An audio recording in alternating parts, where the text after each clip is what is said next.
The Strangers Prey at Night is a sequel to The Strangers, and as everybody knows, if you follow my Instagram account, I love The Strangers. I think the original Strangers is scary.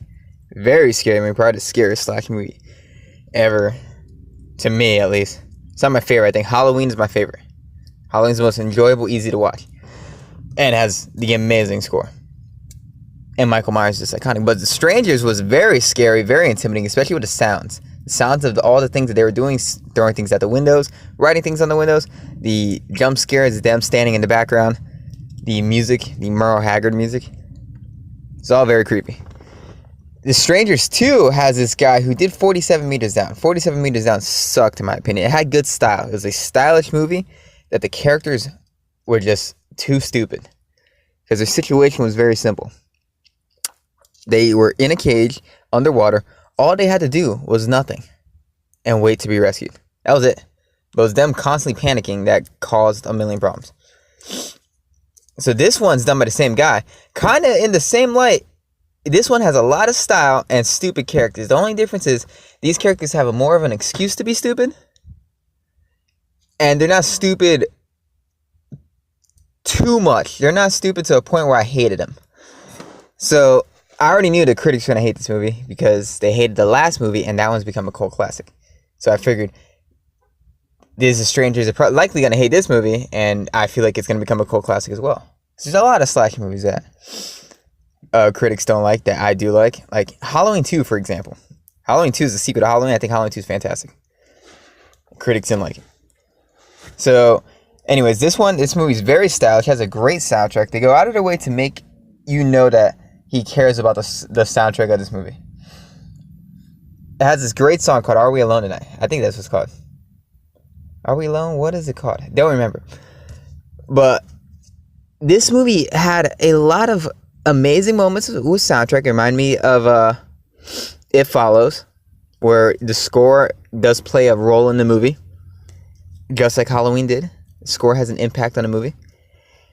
The cinematography was fantastic. You had a lot of moments where they were standing in the background just like the other one doing that whole creepy you see what's behind them thing. And it's not like the other horror movies where they're always standing in the background because somebody closes a mirror and their face is right there. They close the door and their face is right there. Things like that.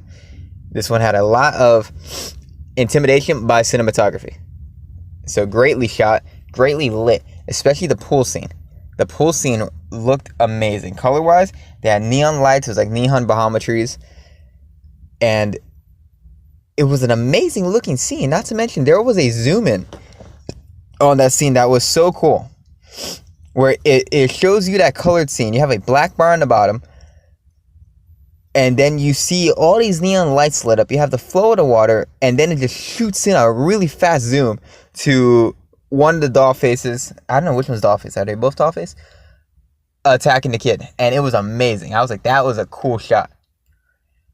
And this movie had a lot of character moments. They added more of a character. Because in the last movie, they were more of a thing in the background. They're an enigmatic force in the background that was freaking everybody out. This movie, they're more of characters. And they had their character moments. Not really the one that was in the Zoom. She doesn't have that many character moments, but two of them do. The one that's dressed like a teenage mall shopper with the mask on. And the main scary guy. The guy who's on the front of every poster.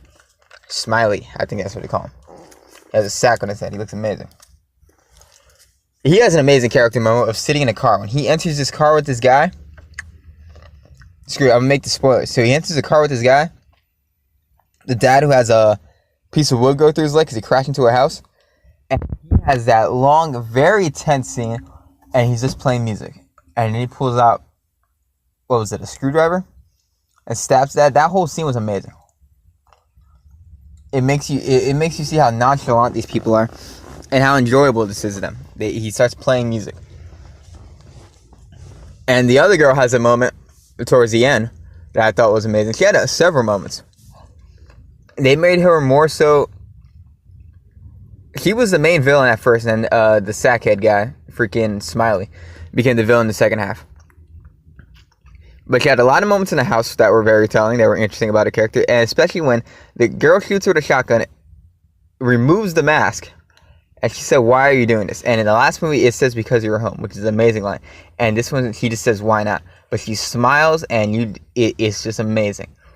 They're just psychopaths. They're unempathetic, emotional psychopaths who are finding entertainment by hunting people. They are the big bad wolves, and they are hunting their little pigs.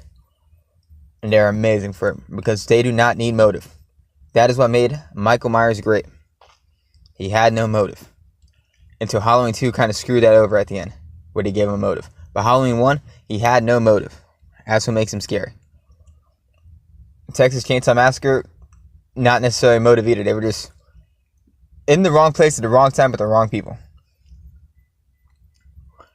Anyways, as far as negatives go, characters do a lot of cliche horror movie things, like the kid is supposed to shoot this girl. You're just screaming at the screen, "Shoot her!" Now, he redeems himself with that, which is good. I like that they redeem himself because he ends up killing the girl in the zoom-in shot, the Betty Boop looking killer. And that was a redemption, which is why I didn't hate the characters as much, because in 47 Meters Down, they never redeemed himself. And in this, he redeemed himself. Pansy teenage girl who won't stop crying and makes us think that we care.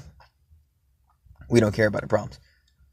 She goes from being a wuss to tougher as the movie goes on, like a classic cliche horror movie thing, but she gets less stupid and she's a little more vicious. She shoots and kills one of the killers, and then the other dude, she lights him on fire. So I was like, all right, you're like, what's the girl from Halloween called?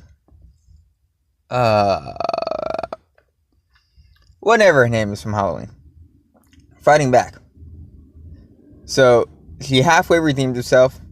Parents died really early on. Christina Hendricks, I wish she lasted a little longer. I like her in movies like Neon Demon and Drive for short scenes. But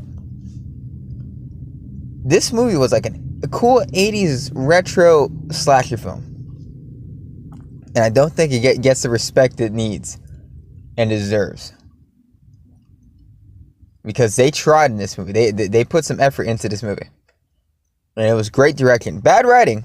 Dialogue is bad. But great direction. Great cinematography. You could tell he was trying and he had an idea for this movie, and I liked it for that reason. I don't really like the subtitle, Pray at Night. And they're like, let us pray. It's kind of goofy. I wish it was Strangers too. Where the poster's great. I thought the movie was a great 80s slasher film. It's not trying to be anything else.